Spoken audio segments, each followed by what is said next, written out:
वालेकुम दोस्तों, जैसा कि आप लोग मुझे नहीं जानते और मैं आपको नहीं जानता, इसलिए मेरी मोहब्बत हमेशा आपसे है और आपकी मोहब्बत हमेशा पैसों से है।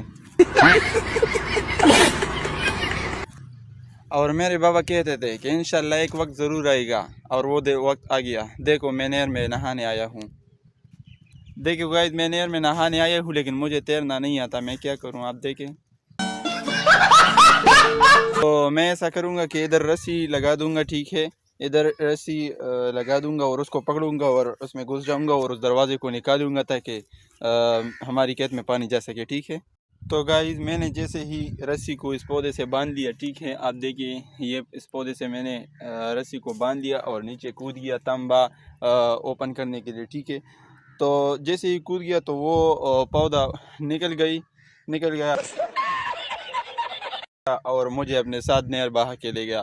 लेकिन उस शख्स का शुक्रिया कि उसने मुझे हाथ देकर बचा लिया, वरना नहर मुझे अपने साथ ले गया था। जैसे ही मैंने उस तंबे को निकाल दिया तो देखो व्यूअर्स, यहाँ पर पानी आ गया, ठीक है।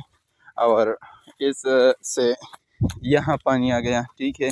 तो वो ये पानी सीधा जाता है मैं हमारे खेत में, ठीक है।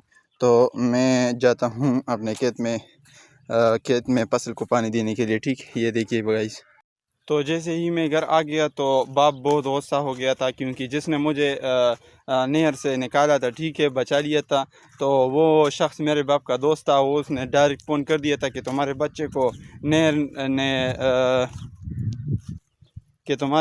नहर ले गया था। तो बाप ने दो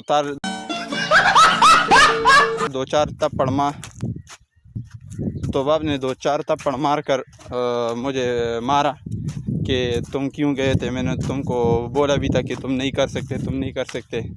तो अब मैं घर से बाहर आ गया हूँ, ठीक है। तो मैं अपने घर से बाहर आ गया हूँ, ठीक है, और खेतों में पानी के लिए। तो यह देखिए, हमारा खेत पानी हो रहा है, ठीक है। तो दोस्तों, अगर आपको हमारा ये वीडियो पसंद आया तो मेरे चैनल को लाइक, कमेंट और सब्सक्राइब करना मत भूलिएगा प्लीज़। आपकी सपोर्ट से तो मैं ऊपर चला जाऊँगा।